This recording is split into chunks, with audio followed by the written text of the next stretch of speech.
Well, Josh Allen and the Bills taking a beating down in Houston, falling to the Texans 23-19, now 7-4 on the season. I'm Kevin Carroll. Welcome to the Buffalo End Zone podcast. We are presented proudly by Toyota. Kevin, they came down to Texas and got the crap beat out of them offensively because that Texans defensive line and that entire defense, number one in the league for a reason, and they showed it in this one. Good old-fashioned Texas beatdown, Andy, and this really starts with Josh Allen sacked 8 times for the first time in his career. You can blame Allen for some of it. You can blame the offensive line for a lot of it, but you also got to give credit where credit's due, Andy, and like you said, that Texans defensive line showed that they're the real deal.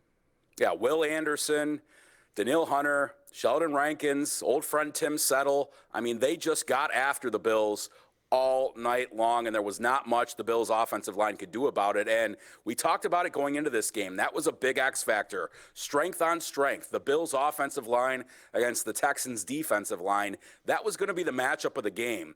And the Texans won that definitively. Josh Allen hit 12 times, sacked 8 times for the first time in his career, the most he's ever been sacked, like you mentioned there. And look, he was running for his life and often himself running into sacks because there was just nowhere to go for him. And for a team that prides itself on being a physical force up front, that the Bills' offensive line has often displayed throughout the last several seasons, being one of the better offensive lines in the NFL, protecting Josh Allen, getting running lanes for James Cook. Protecting Josh Allen, man, that went out the window in this one, and it was tough to watch. Allen got the snot kicked out of him, and he's got to be feeling some level of deja vu because just a couple of days ago on Tuesday, talking about last year's Texans game that was an absolute disaster for the Bills, he said, I got beat up, and that tape is not pretty to watch. Well, he's feeling the same exact thing after this game because, man, did they put a whooping on him. Yeah, and Allen even banged up so bad that it looked like he might be injured and out for the rest of the game at one point, but he shook it off, said he got a little shoulder stinger or something like that, that once that went away, he was fine. But, I mean, that's not just how bad it is, or it was. Watching this one, it's even Allen trying to – and there was that long scramble like we saw in, I think, the Dolphins game where he just kept running, and eventually he couldn't outrun the Texans defense anymore. So, overall, yeah, you talk about watching the film from last year's game. This year it's going to be just as bad. Yeah, Deion Dawkins said after the game, I'm probably not going to be able to sleep after this one, watching number 17 lay on his back as many times as he did. And you talked about that play where he got absolutely crushed by Will Anderson. He stepped up in the pocket, saw a running lane, started to take off, got just past the line of scrimmage, and Will Anderson Jr. just crushed him from behind. Allen said he landed on his shoulder, felt some numbness there.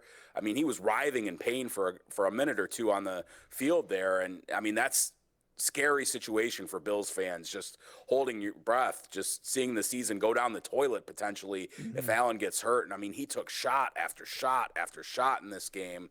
And there just wasn't much they could do because Texans are winning with 4. They weren't blitzing a ton, and they didn't come into this game blitzing a ton. They just won with their physicality and relentlessness on the front line and hand it to them. I mean, they just kicked the crap out of the Bills. There's not really any other way to say it. When you could get that pressure with just 4 guys, Andy, that obviously leaves the rest of the defense out there in coverage and wide receivers fighting to get open. I think the last couple of weeks we've seen the receiver group that they've put out there has done a decent job, but you can't do that when 4 guys are coming after your quarterback and he's rushing through his progressions and stuff like that.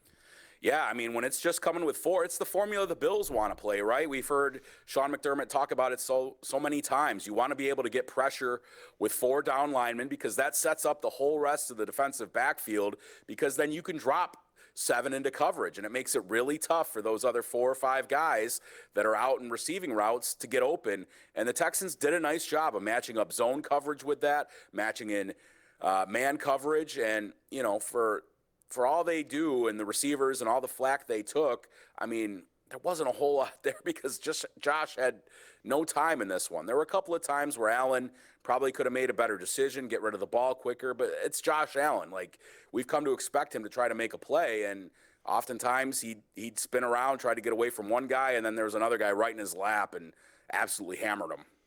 Yeah, Allen goes from a game where he scored 6 touchdowns to this week the offense just found the end zone once. Andy, and that was on their opening drive, and that was a 45-yard run by James Cook as he went over 1,000 yards for the season. But other than that, it was a lot of slowly moving the ball down the field and settling for field goals. Yeah, and a lot of it was going short stuff to Khalil Shakir because, I mean, what else are you going to do in those situations? There just wasn't a ton of time for him to go downfield with the football. And, you know, James Cook got off to a hot start and then kind of slowed down. The Texans bottled him up, and then he got going again later in the second half. But there's only so much you can do when you're just outmanned on the front lines. And the Texans continuously bringing the pressure against them, and it's hard for him to stand back there and make throws in that situation. Maybe you go a little more play action, you try some of the quick game, but we saw some of the screens didn't work. Some did in this game, and for big gainers, but for the most part, I mean, it was just tough sledding all night long, and we kind of expected that going into this game. You know, I predicted the Bills to come down here and win, and I think I predicted a score of like 28-21, and then the more I thought about it, over the weekend and today, I just got an uneasy feeling about how this game was going to go. And I thought to myself, I don't know, with this number one defense, the Texans playing the way that they are, as rugged as they are, as difficult as the Bills sometimes have moving the football, I should have probably couched that and thought better of it and said, look, this is going to be a closer, lower scoring game. And that's exactly what we got. And we talked after the game against the Buccaneers that the recipe for success for this Bills team with how the defense is has to be to put up points. You hold them to 23 points in the Texans, you would think that Josh Allen and this offense would at least be able to get to that 28 you spoke of before. But, Andy, how's the horrors for Josh Allen? Now 0-4 when going down to NRG Stadium down in Houston. Just not good. And there have been some close games, Andy, and some chances for the Bills to come back and win. And it just, man, you talk about the Chiefs in the playoffs being the Bills' kryptonite. Going down to Houston seems to be an issue as well. Yeah, it's always something strange. The games are weird. Crazy things happen in games down here, and the Texans just muck it up for the Bills. Think back to all the different games the Bills have had. They haven't won a game down here since 2006. Think about last year's game, tonight, the playoff game in the 2019 season. Think about even going back to different regimes and different eras. E.J. Manuel and that team that came down here. Fitz, I think, came down here too, just really not able to get anything going against this team. And I don't know what it is about coming down here. They just do not play well when they play at the Houston Texans. I always picture when thinking about this is J.J. Watt batting that ball and catching it and then taking off. I can't remember who was quarterback then. I want to say E.J. Manuel. That was E.J. Okay. Yep.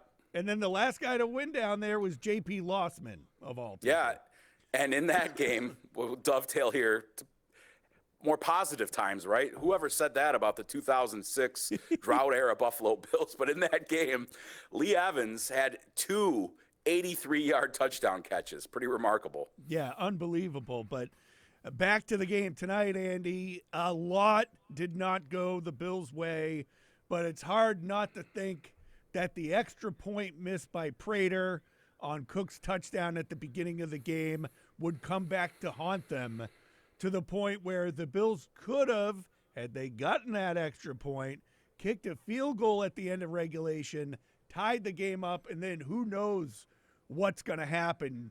Early in games, Andy, when you see stuff like that, you're like, oh, I hope that doesn't come back to bite them in the butt. And this actually did this time.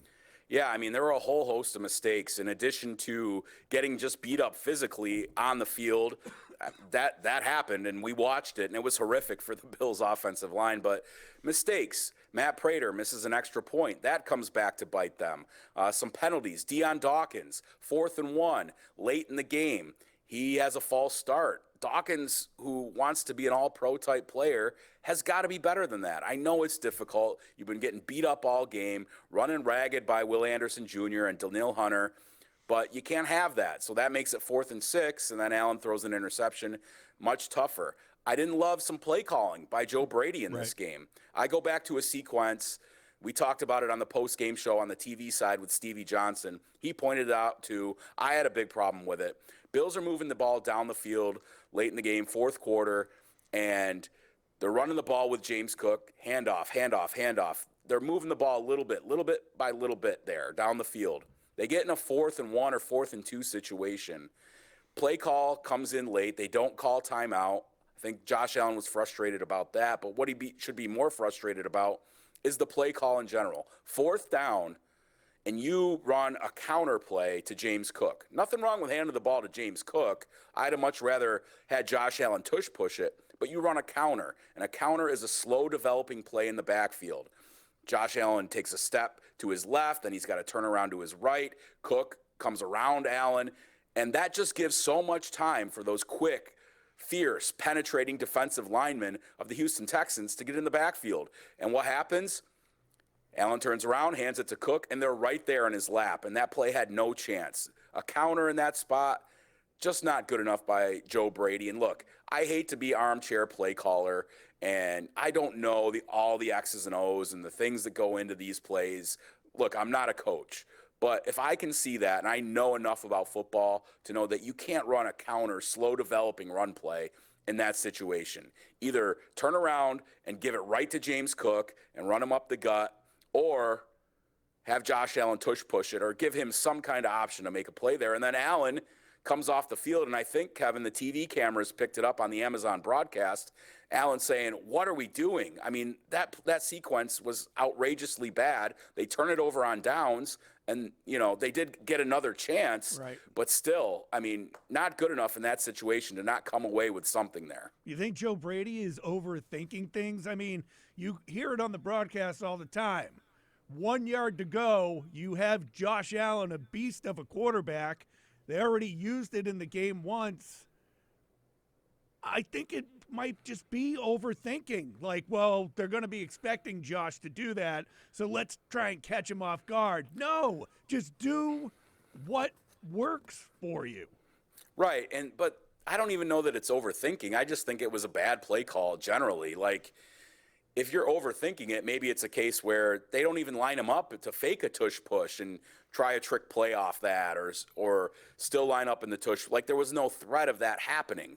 So to me, it was just, let's not call a counter there. Like, that's one play where you kind of can't run that. I know that the Bills have success generally with counter, with James Cook and their offensive line, but not in that spot in this game against that defensive front. Yeah, absolutely. And the Bills, it looked like things were going to go their way. I mean, you have 4th down and close to 30 yards to go. You run 4th and 27. You run a hook and ladder that works perfectly.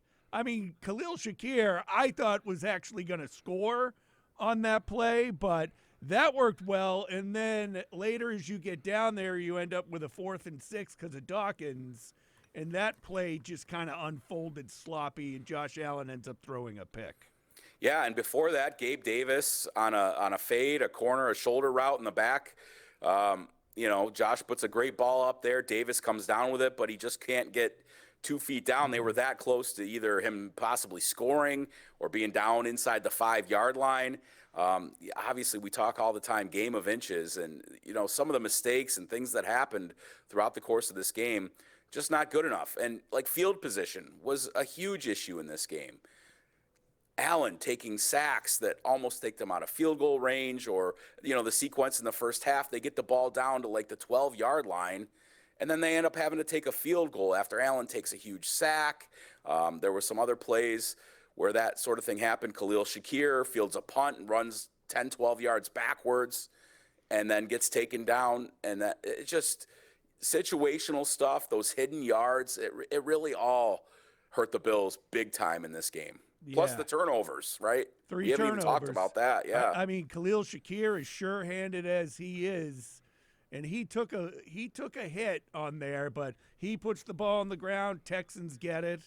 And then Allen with the 2 interceptions. I think Allen, credit where credit's due, said that his first interception, the defensive back or linebacker just made a great athletic play to tip that ball. Yeah, I mean, that's a tough window. I don't know. It's, again, easy to be an armchair quarterback and criticize everything, but it looked like there were 3 guys kind of surrounding Elijah Moore. Yes, he got open very briefly, but that's a tough window throw. And Allen, of any quarterback in the league, can make those throws. But, yeah, the guy rose up and made a nice play, tipped that ball up, and then you had the pick. I didn't think he should go there, even though Allen's capable of it. Just seemed like that was a really tight window to get it in. We even said last week, Andy, that you'll take the Josh Allen interceptions and mistakes every now and then while the team's playing well. It's when they can't get out of their own way and they become costly as the game rolls on. Yeah, I mean, we talked about it. Like, if he's going to score 6 touchdowns, well, you'll take two interceptions or a couple of turnovers. Well, this was a game with the defense as good as it was and the offense having such a hard time moving the ball against this Texans group that you couldn't afford to have it happen. So the Bills had their opportunities. They had a lead. They take a lead on the Ray Davis kickoff return and immediately then give up a touchdown or a play late in a field goal, right? Was it a touchdown? Touchdown with 5 seconds left. Yeah, a touchdown with 5. I forget. We're punchy late at night. It's right. What? 12:42 in the morning for me, 1:42 in the morning for you guys back here. So, but yeah, I mean, just a host of mistakes across the board. Defensively, that first half, not good enough, especially the second quarter. We can get into that as well. But yeah, you can't make mistakes when the margin of error is so slim in a game like this. Well, I said that to myself when Ray Davis returns that kick, and I looked at how much time was left on the clock. I'm like, yeah, we all said it. With this Bills defense, there's way too much time. Houston can easily drive down the field, even with Davis Mills as the quarterback. Yeah, I mean, think about it. We talked, can they really come down here and let Davis Mills outplay them and beat them? And for stretches of the game, he did. And he outplayed Josh Allen for stretches of this game. That second quarter was absolutely brutal for the Bills defense, giving up chunk plays. That last drive, I think there were plays of 33 and 19. Woody Marks got going. I think he had Woody Marks, right? Who doesn't have a career day against the Bills defense? 74 yards on 16 carries, Andy. Right. I mean, it was nothing huge, but it matters, right? When big plays happen.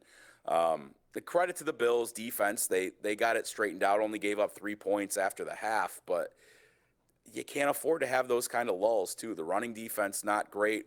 Injuries, oh my God, right. Just piling up on this defense. Like, people are saying, oh, the Bills aren't a Super Bowl contender, but look at the guys that they've lost. There's no excuses, but my goodness. Terrel Bernard goes out again. Max Hairston gets a concussion. A.J. Epinesa was hurt at a point. I mean, it's just Christian Benford. Yeah, Benford went out for a while. I mean, it's just a war of attrition right now for this defense. I mean, they're going to be calling you and I, or maybe A.J. Klein back pretty soon here, right? Maybe he can come back from vacation and play again. They're probably going to need him to do that at some point, the way things are going, Andy. And, Coach McDermott is going to say the right thing, and we all know the next man up. A.J. Epinesa is saying that after. But on the outside looking in, I mean, this is quite the uphill battle for a team that has its issues on defense to not have certain starters. And, I mean, we know Bernard wasn't 100% to begin with I think, an ankle injury. But now seeing him in a sling on the sidelines is just what are we doing here, Andy? Right, yeah. I mean, you had in this game even the referee got injured and had to get carted off. Yeah, and another guy who's been banged up throughout the course of this season is Taron Johnson. And I thought it was a struggle tonight for Taron Johnson, and it's kind of been a down year for him overall. I know he's been dealing with injuries. He's been a heart and soul guy for the Bills defense, but some of the plays out there for him were tough to watch. Woody Marks, I think, was it Marks or Chubb, ran him over on that fourth down play, even though he was in the hole and there to make the tackle. Some of the coverage plays. Now, he did make a couple of nice plays too, but Taron Johnson not having his usual standard. Terrel Bernard struggling with injuries. Milano, obviously, the whole defensive line. It's just, man, it's a mess. When you talk about the Texans' defensive line and how good they are in rushing for, and then you look at how the Bills are set up, it's frustrating. Like, no pressure on Davis Mills. No sacks. At times, it looked like he could do whatever he wanted. Stevie Johnson said the Bills' lack of pass rush made Mills look like Peyton Manning at times. Yeah, I mean, it's really concerning, and it's systemic, and it goes back years. The Bills just cannot get their defensive line figured out to where they can both stop the run and consistently get after the passer. We hear oftentimes that the Bills are one of the better teams in terms of pressure rate at getting after the quarterback, hurrying the quarterback. Well, that's all well and good, but you got to get them down. And particularly in this game, the pass rush and the pressure were really non-existent at all, let alone getting sacks. I mean, you got to have more out of Greg Rousseau and Joey Bosa and the defensive line, the defensive tackles. I know Ed Oliver's out, and he's probably your best pass rushing DT, and Michael Hoyt is out, and Landon Jackson's out. I mean, who the hell isn't out for this Bills team? But I mean, for them to pour as many resources as they did into the defense this year, the draft picks, revamping the defensive line with signings, with Hoyt, with Ogunjobi, with Bosa, the 3-4 draft picks right off the bat. I mean, it's just not working out, and I don't know if it's systemic with McDermott's defense, Babbich's defense, the way they call things, or they're just not drafting the right guys, but they just cannot get that figured out. And I understand they're drafting late. So like a team like the Texans can get Will Anderson with a third overall pick or whatever he was, right?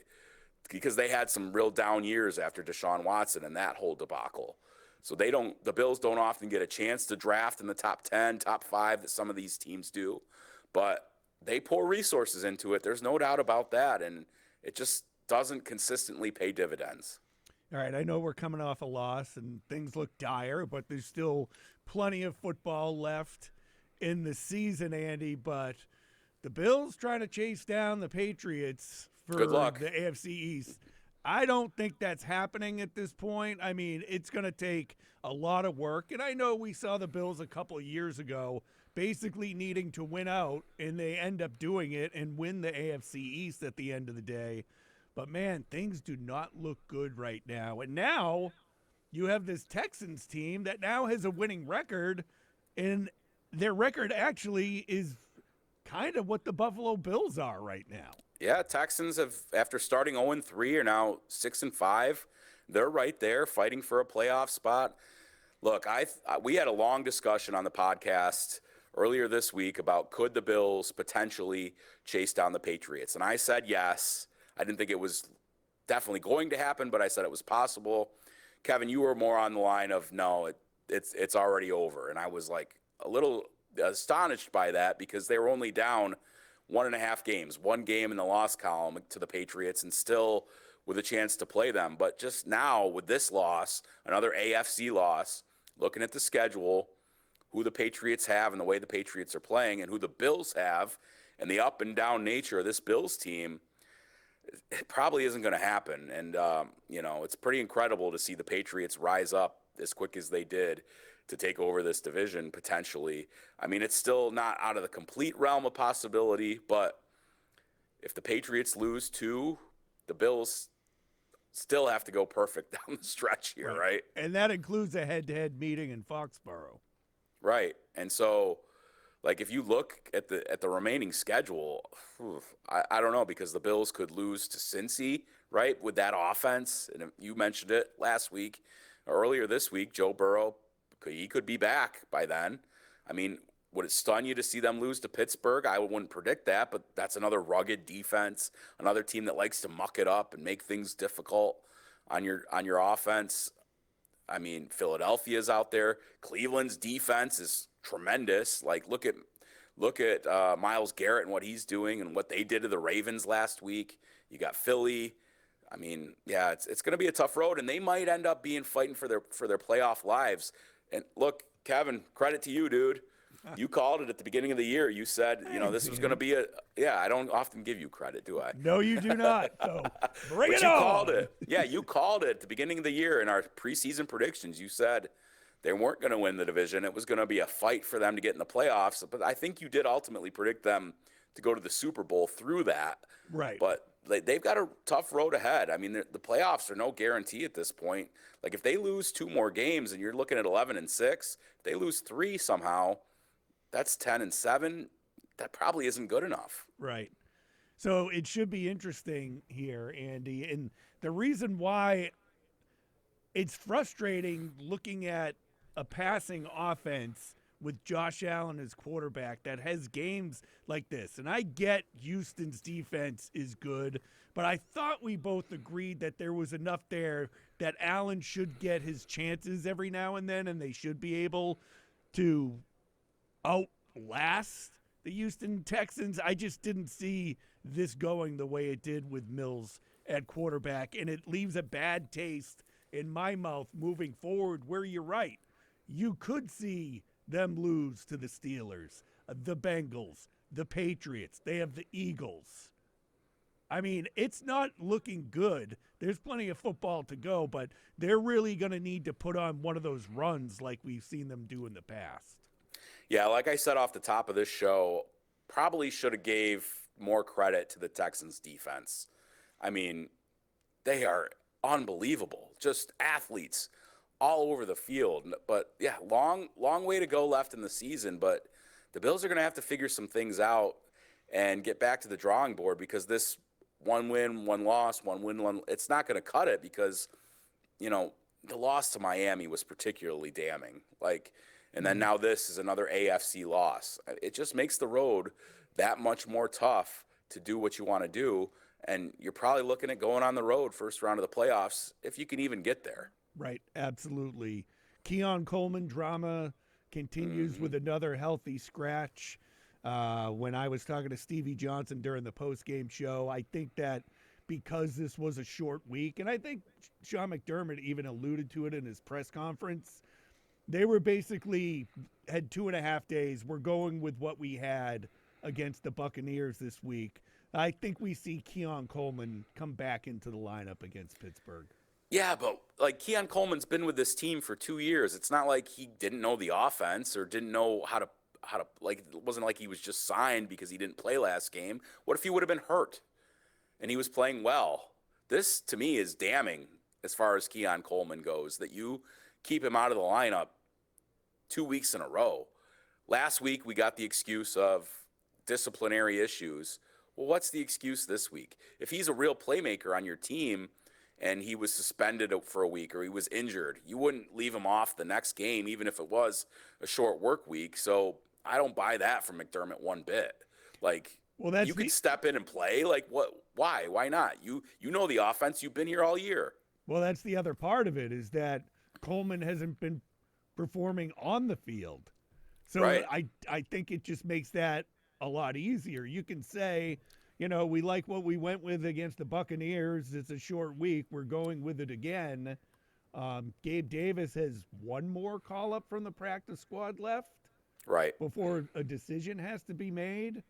McCole Hardman went to IR, so that little situation takes care of itself for a few weeks as far as that goes. But yeah, I mean, I don't know where this goes with Keon Coleman. I would expect at some point he's back in the lineup, but obviously he's in the doghouse and has lost the trust of his team, his coach, his quarterback. both on the field and off the field. And yeah, you're right. Maybe 2.5 days wasn't enough for him to earn that trust back since missing a meeting last Friday. Yeah, so interesting. Ray Davis returning that kick for a touchdown. I thought with Hardman going to IR that the return game might be in trouble, and then Ray Davis pulls that off tonight. Yeah, on his birthday too, right? Oh yeah, like that's right. Happy birthday, Ray Davis. I mean, if you saw last game against the Bucks, they were looking like they're ready to pop one. I mean, Hardman goes for 60. Davis had a couple of nice returns, and in this one, it was pretty cool. The lane kind of opened up. Davis comes flying through with a head of steam, and he runs right into the back of Dorian Williams, who was blocking a guy in front of him. He bounces off Williams, spins, and then takes it the distance. So that was pretty cool. But, yeah, it's been a long time coming for this Bills team. I think Nyheim Hines in that Patriots game after the whole Damar Hamlin situation was the last kickoff return touchdown for the Bills. And, man, they've needed that sorely because they've been losing the special teams battles in terms of field position and getting explosive and better field position out of the return game. So, I mean, that's good to see from that perspective, and especially also because they haven't gone to Ray Davis a whole lot on the offensive end of late. So for him to be able to find a way to contribute, that's a good thing. Yeah, absolutely. All right, Bills 7-4 now. They get a mini bye, as they like to say, Andy, with Pittsburgh coming up after Thanksgiving. So listen, real quick on the Keon Coleman thing. If he doesn't play in that game, then they probably are washing their hands of him. Don't you think? I would assume so. If he doesn't play, then he's done. He's done in their book. He's the next Kaiir Elam.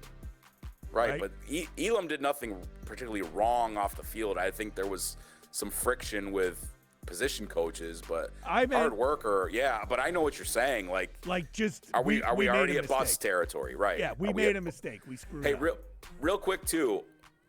I don't think this is even debatable right now. Is Cole Bishop the best player on the Bills defense? Who would have thought we would come to that? Like, speaking of people that were being discussed as busts, look at Cole Bishop. He's good. He's really good. He wrecked oh my God. Nico Collins. Destroyed him. Like, you could feel it watching it on TV. Like, wow, there's something we haven't seen in a while. Cole Bishop is the guy on defense right now. And I guess that goes to show that guys take time. So maybe they feel the same way with Keon. I mean, look, Dalton Kincaid, after his second season, people were saying, well, he's a bust. Well, Kincaid has been really good when healthy this season. That health is, again, an issue for him. But, I mean, maybe that's reason to think that they might give somewhat of a longer leash to Coleman. But the effort things and the missing meetings and the disciplinary stuff, that's on top of it. Like, play on the field is one thing. You can give guys time. But if you're not doing the right things off the field, I don't think that the Bills have a whole lot of patience for that. Andy, I find it funny, just real quick before we go, because this is a good conversation. Let's go as long as we want. Our buddy Stevie Johnson yeah, defends Keon Coleman. He does. Constantly. And now I'm sitting there watching clips on social media of Chad Ochocinco also defending Coleman. And both guys are kind of reaching out to him as veteran wide receivers. Talk to me. We can help you get to the next level. I think Chad Johnson made a big deal. Give me an offseason working with Keon Coleman. He'll be the best wide receiver in the NFL. I'm just trying to figure out what's drawing these former wide receivers to defend this guy. I think they see a level of talent. I think they see a kid who might be a little bit lost. I think they see a kid who, quite frankly, might be out of position with the Bills in terms of what they're asking of him. And I think there's some level of empathy towards Coleman that, you know, he's having a hard time right now. And, you know, if he doesn't get his hands around it, his career could be fleeting. Right. I mean, I'm not wanting to put it in terms of like his career is over or anything, but obviously things are not going smoothly for Keon Coleman right now. Absolutely. Again, we'll see moving forward. If he's not in the lineup against Pittsburgh, That's telling a lot right there. Yeah. Yeah. All right, Andy's going to be gone, enjoying his Thanksgiving holiday. Me and Stevie Johnson will be coming your way next Wednesday on Thanksgiving Eve with the next Buffalo End Zone podcast. And then we're all back together again for the game in Pittsburgh against the Steelers. Anything else to add, Andy? No, just make sure if you're listening or watching, make sure you like, comment, subscribe, give us a rating, give us your feedback, what you like, what you don't like, what you want to hear more of, and, leave us your comments and questions. Maybe we'll get to them on the next podcast, or hit the Ask Stevie, Ask 13 hashtag during games, and you can hear your comments on the Buffalo End Zone post-game show on TV. Awesome. As always, everyone, thanks for joining us. We'll see you down the road.